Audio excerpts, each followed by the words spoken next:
Hello বন্ধুরা, কেমন আছো সবাই? আশা করছি সকলেই অনেক ভালো আছো। প্রিয় বন্ধুরা, আজকে তোমাদের জন্য নিয়ে এলাম আরও একটি নতুন গল্প। আশা করছি তোমাদের দাঁড়িয়ে যাবে, তাই ভিডিওটি শুরু থেকে শেষ পর্যন্ত দেখো। আমার শ্বশুর তার সেবার জন্য একজন চাকরানী রেখেছিল যে বেশিরভাগ সময় তার ঘরেই থাকত। সকালে যখন শ্বশুরের ঘর থেকে সে বের হতো তার অবস্থা অনেক খারাপ হয়ে যেত। একদিন সকালে সে মাথা ঘুরে পড়ে যায়, তখনই আমি তাকে হাসপাতালে নিয়ে যাই। ডাক্তার তার চেক আপ করার পর পুলিশকে খবর দেয়, আর আমার শাশুড়িকে গ্রেফতার করিয়ে দেয়। যখন আমি সেই রিপোর্টগুলো দেখি তখন আমার হুঁশ উড়ে যায়, কারণ চাকরানী তো। আমার শ্বশুর আর শাশুড়ি সব সময় নিজেদের মধ্যে লড়াই করত। খুব ছোট ছোট বিষয় নিয়ে তারা নিজেদের মধ্যে বাচ্চাদের মতো ঝামেলা করত। আমার শ্বশুর আমার শাশুড়িকে সব সময় বলতো, তুমি আমার কোনো কাজের নও। সেই কথা শুনে আমার শাশুড়ি আবার আমার শ্বশুরকে বলতো, তোমাকে বিয়ে করে আমার জীবনটাই নষ্ট হয়ে গেছে। আমি সেই সময়টার জন্য আফসোস করি যে সময় আমি তোমাকে বিয়ে করার জন্য রাজি হয়েছিলাম। এখন প্রতিদিনই শ্বশুর শাশুড়ির ঝগড়া দিয়ে সকাল শুরু হতো, তাদের ঝগড়া দিয়েই রাত্রি হতো। একদিন আমার শাশুড়ি তার নিজের কাজকর্মের জন্য একজন চাকরানী রাখে। সে সবসময় আমার শ্বশুর শাশুড়ির সাথেই থাকত। যখন থেকে সে এই বাড়িতে এসেছিল তখন থেকেই সে খুব দুর্বল হয়ে যেতে শুরু করে। কিন্তু সেই চাকরানির আশাতে আমার শ্বশুর শাশুড়ি খুব খুশি থাকতে শুরু করে। তারা নিজেদের মধ্যে এখন আর লড়াইও করে না। একদিন যখন আমি চাকরানিকে জিজ্ঞাসা করি যে তোমার এই অবস্থা হয়ে যাচ্ছে কেন, তখন সে বলে, তোমাদের হিসাব ভগবান করবে। তার কথা শুনে আমি ভয় পেয়ে যাই। একদিন চাকরানির শাশুড়ির জন্য চা বানাতে বানাতে বেহুশ হয়ে পড়ে যায়। আমি সঙ্গে সঙ্গে তাকে হাসপাতালে নিয়ে যাই। যখনই ডাক্তার তার চেক আপ করার পর ঘরের বাইরে আসে তখনই তাড়াতাড়ি পুলিশে খবর দেয়। আমি অবাক হয়ে যাই এবং ভয় পেয়ে যাই। যখন ডাক্তার আমাকে তার রিপোর্ট দেখায় আমি তখন অবাক হয়ে যাই। আমার মাথায় তখন আকাশ ভেঙে পড়ে, কারণ সে 3 মাস ধরে। আমার নাম অঞ্জলি, আমি হায়দ্রাবাদে থাকি। আমরা 3 ভাই বোন। আমার বাবা নিজের এলাকার মধ্যে একটা ক্লিনিক চালায়, আর আমার মা স্কুলে চাকরি করে। আমরা নিজেদের পরিবারে অনেক সুখী ছিলাম। মা সব সময় চাইতো তার ছেলের জন্য সে একটা সুন্দর বউ নিয়ে আসবে, কিন্তু আমার বাবা বলতো যে আগে মেয়ের বিয়ে দিয়ে দেওয়া উচিত। ছেলের বিয়ে তো যখন খুশি হয়ে যাবে, কিন্তু মেয়েদের বয়স বেশি হয়ে গেলে তাদের জন্য কোনো ভালো সম্বন্ধ আর খুঁজে পাওয়া যাবে না। আমি আমার ভাইদের থেকে অনেক ছোট ছিলাম, আমি এখনো পড়াশোনা করতে চাইতাম। আমার ঠাকুমা এবং বাকি পরিবারের লোকজন চাইতো যাতে আমার বিয়ে হয়ে যায় খুব তাড়াতাড়ি। এমন নয় যে আমি তাদের উপর অনেক বোঝা হয়ে গিয়েছিলাম, আসলে তারা আমাকে অনেক বেশি ভালোবাসতো। আমার নিজের ভাগ্যের উপর পুরোপুরি ভরসা ছিল, কিন্তু আমি এখনই বিয়ে করতে চাইতাম না। আমরা মধ্যবিত্ত পরিবারের মানুষ হলেও আমরা নিজেদের মধ্যে অনেক খুশি ছিলাম। যখনই আমার পরীক্ষা শেষ হলো, আমার ঠাকুমা আমার হাতে ঝাড়ু ধরিয়ে দিয়ে বলল, এখন থেকে বাড়ির কাজকর্ম করা শুরু করে দাও। শ্বশুরবাড়িতে গিয়ে এই সমস্ত কাজই তো তোমাকে করতে হবে। মা তো স্কুলে চলে যেত আর ঠাকুমা আমাকে দিয়ে বাড়ির সব কাজ করাতো, বেশিরভাগ সময় আমাকে দিয়ে রান্না করাতো। আমার আর ঠাকুমার সম্পর্ক অনেকটা চোর পুলিশের মতো হয়ে গিয়েছিল। ঠাকুরমা আমার কাজে ফাঁকি দেওয়ার গল্প বাকিদের শোনাতো, আর আমি সেই সমস্ত কথা শুনে লজ্জিত হয়ে যেতাম। এখন আমার জন্য অনেক বিয়ের সম্বন্ধে আসতে শুরু করেছিল। মা যখন বলে যে তার এক বান্ধবীর ছেলের জন্য সে বৌমা খুঁজছে আর তারা তাদের ছেলের জন্য আমাকে দেখতে আসতে চায়, তখন বাবা বলে ঠিক আছে। যখন তারা আমাকে দেখতে আমাদের বাড়িতে আসে তখন সেই ছেলেটাকে আমার ঠাকুমার অনেক বেশি পছন্দ হয়, আর তড়িঘড়ি করে আমার বিয়ে দিয়ে দেওয়া হয়। বাবা মার থেকে আলাদা হয়ে যাওয়াটা খুব সহজ কাজ নয়। একটা মহিলা সারা জীবন অনেক পরীক্ষার মধ্যে দিয়ে যায়। বিয়ের সময় আমার ঠাকুরমা আমাকে অনেক বুঝিয়েছিল, একজন বুদ্ধিমতী মহিলাই সংসারকে স্বর্গ বানিয়ে দিতে পারে। মহিলার মধ্যে সহনশক্তি এবং আদবকায়দা হওয়াটা খুব জরুরি, তবেই সংসার এবং ঘর সুখের হয়। আর সবথেকে প্রয়োজনীয় কথা হলো নিজের বরের মন জয় করে চলা। আমার বর খুব বুদ্ধিমান মানুষ ছিল। সে শায়েরি এবং গান ভীষণ পছন্দ করত। আমি তাকে অনেকবার তার পছন্দের কথা জিজ্ঞাসা করলে সে বলতো, আমার বউ বুদ্ধিমতী হবে আর আমি যেমন চাই সে সেইভাবে চলবে, কিন্তু আমি একদমই তার মনের মতো ছিলাম না। আমি শায়েরি ও গান কোনটাই পছন্দ করতাম না। আমার নতুন নতুন বিয়ে হয়েছে, তাই সেই পরিবেশে মানিয়ে নিতেও আমার অনেক বেশি সময় লাগছে।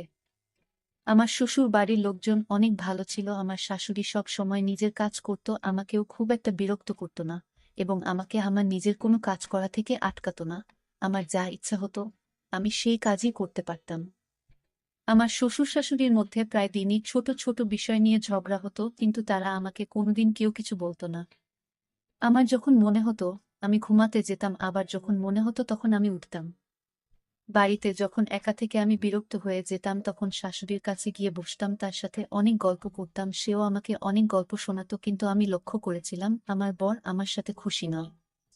সে সবসময় কোনো না কোনো বই পড়তো বা গান শুনতো। যখন আমি তার সাথে কথা বলার চেষ্টা করতাম তখন সে শুধু হ্যাঁ এই একটাই উত্তরটাই দিত। আমি অনেক বেশি কথা বলতাম, আমার বাড়ির লোকেরাও আমার এই অভ্যাসের জন্য অনেক বেশি চিন্তিত ছিল। আমার বিয়ে হয়েছে ৩ মাস হয়ে গেছে। আমি একদিন আমার বরকে বলি, যখনই আমি তোমার সাথে কথা বলতে চাই তুমি শুধু হ্যাঁ বা মাথা নাড়িয়ে আমার কথার উত্তর দাও। তুমি কি আমার সাথে কথা বলতে চাও না?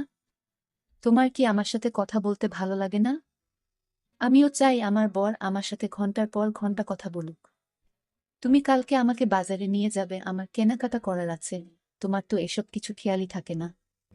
যে বউকে কোথাও ঘুরতে নিয়ে যেতে হয় তাকে কোনো রেস্টুরেন্টে খাবার খাওয়াতে নিয়ে যেতে হয়। আমি এসব কথা বলেই যাচ্ছিলাম, কিন্তু আমার বর কোনো উত্তর দিচ্ছিল না। তারপর হঠাৎই আমার বর রেগে গিয়ে আমাকে বলে, ব্যাস চুপ কর, আর কত কথা বলবে? আমি তার এই কথা শুনে চমকে যাই। আমি অদ্ভুতভাবে তার দিকে তাকিয়ে থাকি, আমার যেন কেমন ঝটকা লাগে। কিছুক্ষণ পর আমি নিজেকে স্বাভাবিক করে বলি, আচ্ছা ঠিক আছে, আমি আর বলবো না। তখন আমার বর বলে, না না তুমি থামবে কেন?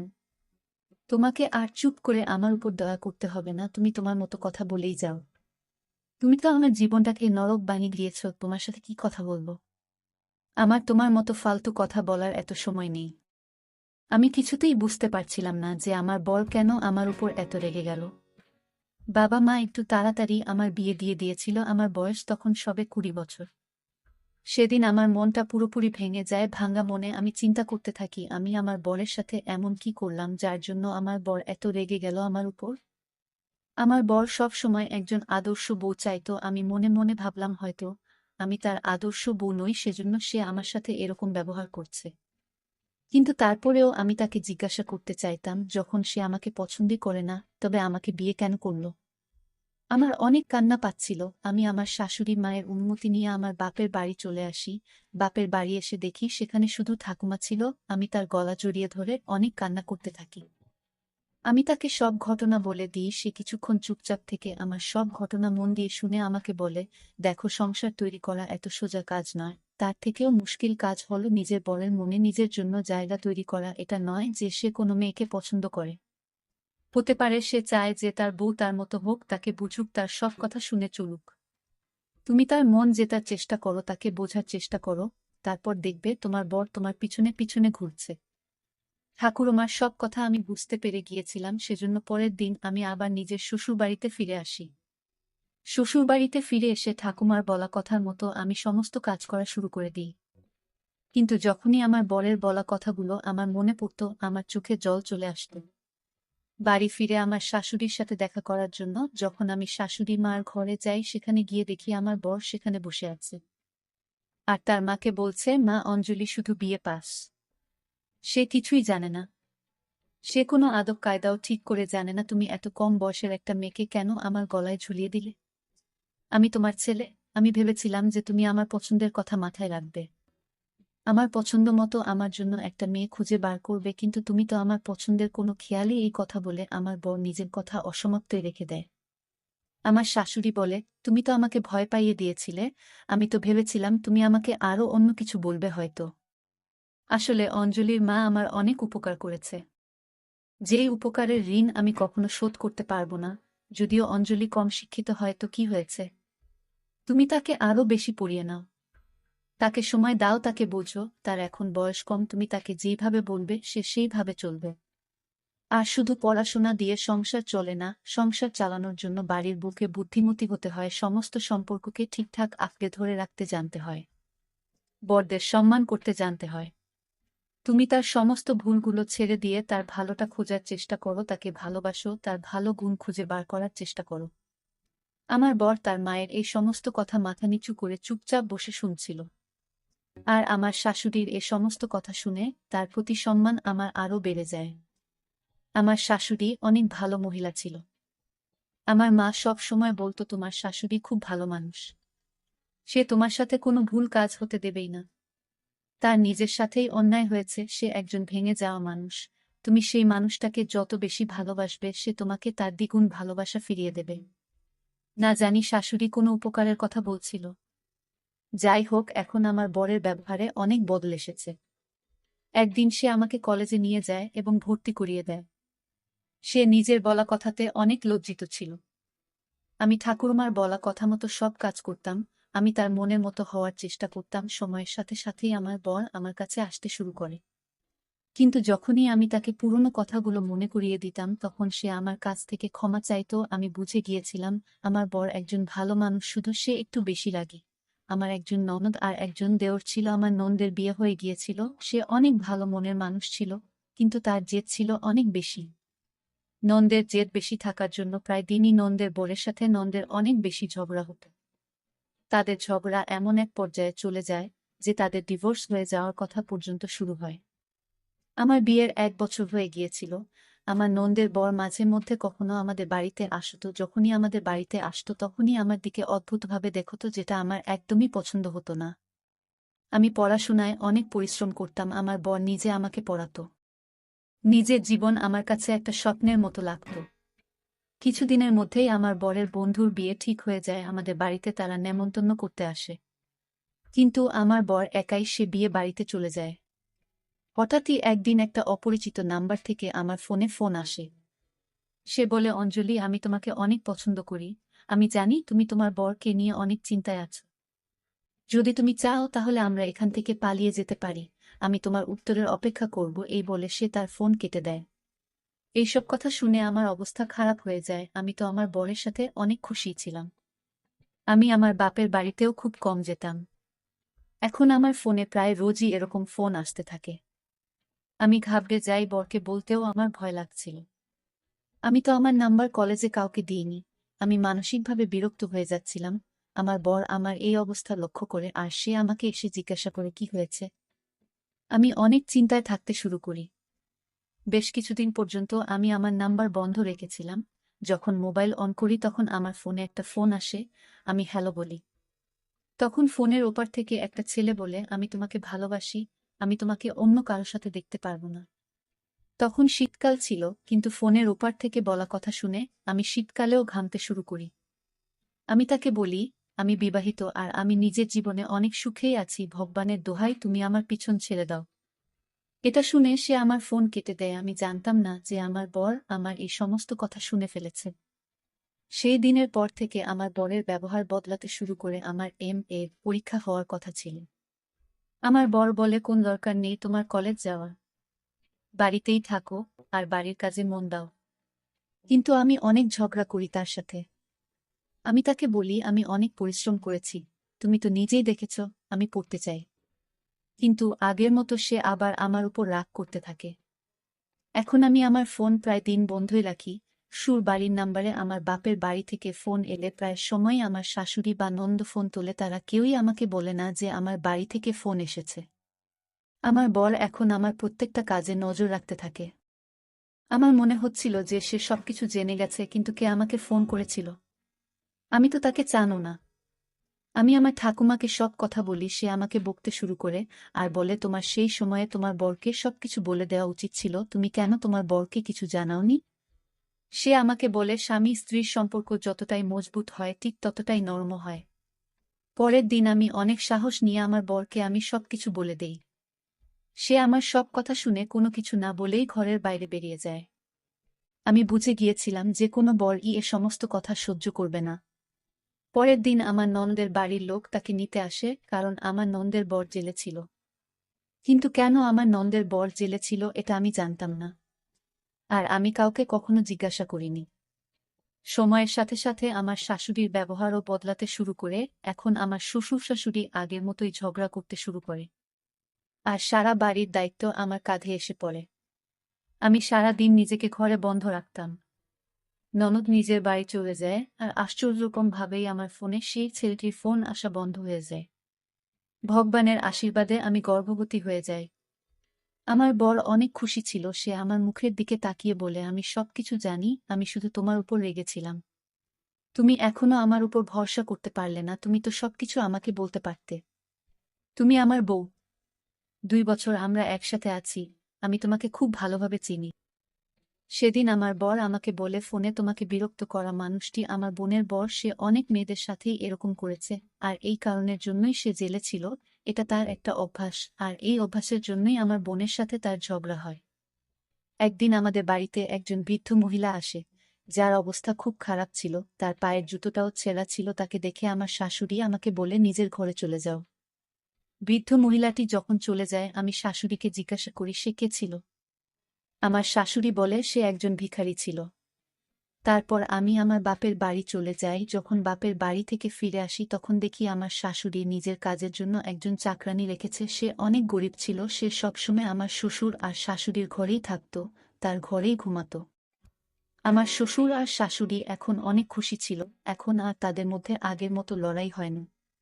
কিন্তু যখন থেকে সেই চাকরানিতে আমাদের বাড়িতে এসেছে তখন থেকেই সে অনেক দুর্বল থাকতে শুরু করে। একদিন আমি সেই চাকরানিকে যখন জিজ্ঞাসা করি তখন সে কাঁদতে কাঁদতে বলে, তোমার শ্বশুর শাশুড়ির করা কাজের হিসাব ভগবান দেখবে। তার কথা শুনে আমি ভয় পেয়ে যাই, কারণ আমি মা হতে চলেছিলাম। আমি ভয় পেয়েছিলাম এই ভেবে যে তার অভিশাপ আমার না লেগে যায়। কিছু দিনের মধ্যে সেই চাকরানিটি আরও শারীরিকভাবে অসুস্থ হতে শুরু করে, তার শরীর হলুদ হয়ে যায়।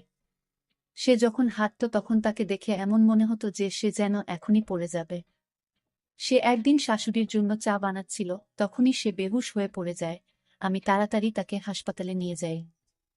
ডাক্তার তার চেক আপ করে যখনই ঘরের বাইরে আসে তখনই সে পুলিশ ডেকে নেয়। আমি ভয় পেয়ে যাই। ডাক্তার যখন আমাকে সেই চাকরানি রিপোর্ট দেখায় তখন আমি চমকে যাই, আমার হুঁশ উড়ে যায় এই ভেবে যে আমার শাশুড়ি 3 মাস ধরে তার সাথে এই সমস্ত ভুল কাজ করছে। আমি আমার নিজের কানকে বিশ্বাস করতে পারছিলাম না, আমার শাশুড়ি এত নোংরা কাজ কি করে করতে পারে। পুলিশ আমার শাশুড়িকে গ্রেফতার করতে আমাদের বাড়িতে আসে। তখন আমার বর অনেক কষ্টে পুলিশের সাথে কথা বলে তাদের ফেরত পাঠিয়ে দেয়। আমার শ্বশুর শাশুড়ি সামনে বসেছিল। আমার বর জিজ্ঞাসা করে তার মাকে ডাক্তার যেটা বলছে সেটা কি সত্যি, জানি না কেন সে হাসছিল। তারপর আমার শাশুড়ি নিজের জীবনের ঘটনা বলতে শুরু করে যে সে কোনো বিপদের মুখ থেকে বেঁচে ফিরে এসেছে। সে এই পাপ কাজটা করতে বাধ্য হয়েছিল। সে বলে আমার প্রথম বিয়ে যখন হয় তখন আমি একদম অঞ্জলির মতো ছিলাম। পার্থক্য শুধু এটা ছিল, অঞ্জলিকে বোঝার মতো, তাকে ভরসা দেওয়ার মতো অনেক লোক আছে, কিন্তু এই পুরো পৃথিবীর মধ্যে আমি একা ছিলাম। শুধু একজন বান্ধবী ছিল যে ছিল অঞ্জলির মা, সে আমার সব সময় খেয়াল রাখত। যখন আমার বিয়ে হয় তখন আমার শাশুড়ি এবং ননদ সব সময় আমার পিছনে লাগত। আমার বরের সামনে আমাকে ছোট করার জন্য তাদের যা মনে হতো তারা সেটাই করত। যতই সময় যেতে লাগে ততই আমার বর আমার শাশুড়ি আর আমার ননদের কথা শুনতে শুরু করে। যখনই আমার বরের জন্য আমি তৈরি হতাম তখনই আমার ননদ আমার কাপড়টা নষ্ট করে দিত। কখনো তাতে জল ফেলে দিত, কখনো সেটা নষ্ট করে দিত, আবার কখনো কখনো আমার কাপড় জ্বালিয়ে দেবার চেষ্টা করত।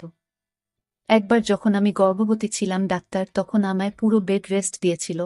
আমার ননদ এই সমস্ত কথা জেনেও আমাকে দিয়ে ইচ্ছা করে কাজ করাত। আর যে খাবারটা আমি বানাতাম সেটা ইচ্ছা করে সে নষ্ট করে দিত। কখনো তার মধ্যে নোংরা ফেলে দিত, কখনো লবণ দিয়ে দিত, আবার কখনো কখনো আমার তৈরি করা ডালের মধ্যে লঙ্কার গুঁড়া মিশিয়ে দিত। যখন আমি এই সমস্ত কথা নিজের বরকে বলতাম তখন সে আমার কথায় কোনো বিশ্বাসই করত না। আমার বর কোনো একটা তাবিজের বশীভূত ছিল। আমার বর সবসময় উদাস হয়ে থাকত। নিজের শাশুড়ি এবং ননদের করা অত্যাচারের কারণে আমি শারীরিকভাবে দুর্বল হতে শুরু করি, আর আমার মিসক্যারেজ হয়ে যায়। সব মায়েরাই তাদের নিজের প্রথম বাচ্চাকে অনেক বেশি ভালোবাসে। আমার বাচ্চাটাকে আমার ননদ আর আমার শাশুড়ি মিলে মেরে ফেলল। যখন আমি আমার বরকে সবকিছু বললাম তখন সেও আমাকে অনেক মারল, আর বলল আমি তার মা আর বোনের উপর দোষারোপ করছি। এটাও বলল যে আমাকে বিয়ে করে নাকি সে এখন আফসোস করে। আমাকে দেখার মতো, বোঝার মতো এই পৃথিবীতে কেউই ছিল না। আমার সামনে দাঁড়িয়ে সবাই হাসছিল, আমার কেউ ছিল না। কিছু বছর এইভাবেই কেটে যায়। একদিন আমার শাশুড়ি আর আমার ননদ আমাকে একটা স্টোর রুমে বন্ধ করে দেয়, সেখানে একটা ছেলেকে পাঠিয়ে দেয়। সেই সময় আমার বর বাড়ি চলে আসে। আমি আবারও গর্ভবতী হয়ে গেছিলাম। আমার বর আমার বাচ্চার দায় অস্বীকার করে আমাকে বাড়ি থেকে ধাক্কা দিয়ে বার করে দেয়। তখন আমার বান্ধবী মানে অঞ্জলির মা আমাকে তার বাড়িতে থাকতে দেয়। সেদিন সে তার নিজের শ্বশুর বাড়ির লোকেদের সব বাজে কথা শুনেও আমার উপর কোনো অন্যায় অত্যাচার হতে দেয়নি। সে সবসময় আমার সাথে ছিল। কিছুদিন পর আমার বর আমাকে নিতে আসে, তখন সে আমার থেকে অনেক ক্ষমা চায়, কারণ সে সব সত্যটা জেনে গিয়েছিল। আমার ননদ কোনো একটি ছেলের সাথে পালিয়ে যায়। আমার বর কেঁদে কেঁদে আমার কাছ থেকে ক্ষমা চায়, আমিও আমার ছেলের জন্য তাকে ক্ষমা করে দিই। কিছুদিন পর আমার বর বোনের এরকম অবস্থা দেখে আত্মহত্যা করে নেয়, আর এই দুঃখে আমার শাশুড়ি মা গত হয়ে যায়। আমি আবারও একলা হয়ে যাই। কিছু সময় পর নিজের ছেলের জন্য আমি আবার দ্বিতীয় বিয়ে করি। আমার দ্বিতীয় বর আমার অনেক খেয়াল রাখত। এভাবেই সময় কাটতে থাকে, আর আমার 3টে বাচ্চা হয়। সময়ের সাথে সাথে তারা বড় হতে থাকে। কিছু মাস আগে আমাদের বাড়িতে যে মহিলাটি এসেছিল সেটা আমার ননদ ছিল, যে বাড়ি থেকে পালিয়ে গেছিল। সে হাত জোর করে ক্ষমা চাইছিল, আর বলে যাতে তার মেয়েকে আমার বাড়িতে আমি থাকতে দিই, কারণ সে যার সাথে পালিয়ে বিয়ে করেছিল সে জুয়ারি এবং মাতাল ছিল। তার মেয়ে যুবতী হয়ে যাচ্ছিল, আর সে ভয় পেয়েছিল যে হয়তো তার বর তার মেয়েকে বিক্রি করে দিতে পারে। সে আমাকে আমার প্রথম স্বামীর দিব্যি দিয়ে বলে, তুমি আমার মেয়েকে নিজের কাছে রেখে দাও। আমি তখন তাকে নিজের বাড়িতে চাকরানী হিসাবে রেখে দিই। যাকে তুমি চাকরানী ভাবছ সে তোমার পিসি শাশুড়ির মেয়ে, যে আমাকে পাগল করে দিয়েছে। আমার শাশুড়ি আরও বলে, আমার ননদকে আমি এত ঘৃণা করি যে বেঁচে থাকতে আমি কখনো তাকে ক্ষমা করতে পারব না। অবশ্য তার অন্যায়ের সাজা সে পাচ্ছে। সে আমার সাথে যা যা করেছে আমি কোনো দিন সেগুলো ভুলতে পারব না। আমি তার মেয়ের ওপর অত্যাচার করতে শুরু করি। আমি তাকে সারা রাত ঘুমাতে দিতাম না, সারা রাত তাকে দিয়ে আমার আর আমার বরের পাটে পাতাম। যখন সে ঘুমানোর চেষ্টা করত আমি তাকে মারধর করতাম, যার ফলে তার অবস্থা এত খারাপ হয়ে গেছিল। যখন যখন আমি তার মেয়েকে চোখের সামনে দেখি ততবার আমার তার কথা মনে পড়ে। এখন আমার ননদ আমার কাছে ক্ষমা চাইতে আসত। কিছুদিন আগে তার বর তাকে মেরে জেলে চলে যায়। এইসব বলে আমার শাশুড়ি কাঁদছিল। আমাদের সবার চোখেও জল চলে এসেছিল তার ঘটনা শুনে। অতীতে তার সাথে যে সব ঘটনা ঘটেছে সেটা খুবই দুঃখজনক। বাড়ির চাকরানী মানে শাশুড়ির নন্দের মেয়ে সব শুনে আমার শাশুড়ির পা ধরে অনেক কান্না করছিল, আর বলছিল, এটাতে তো আমার কোনো দোষ নেই, তুমি আমার সাথে একই কাজ করছো যা আমার মা তোমার সাথে করেছিল। তুমি শুধু একবার আমাকে আর আমার মাকে ক্ষমা করে দাও, আমি সারা জীবন তোমার চাকরানী হয়ে থাকব। আমার শাশুড়ি তার দিকে না তাকিয়েই নিজের ঘরে চলে যায়। আমার বর তার মাথায় হাত দিয়ে আমাকে বলে, তাকে ঘরে নিয়ে যাও। প্রায়ই বড়দের করা ভুলের শাস্তি ছোটদের পেতে হয়। সেই মেয়েটা অনেক বেশি কাঁদছিল। আমার ডেলিভারির সময় এগিয়ে আসছিল, আর বাড়ির পরিবেশও ঠিক ছিল না। কিন্তু আমার একটা পুত্র সন্তানের জন্মের পর বাড়িতে খুশি ছড়িয়ে পড়ে। আমার শাশুড়ি তার নাতিকে মন খুলে আদর করে। সে তার নাতির নামকরণের দিন আমাকে বলেছিল, আজ তোমার যা মন চায় তুমি চাইতে পারো।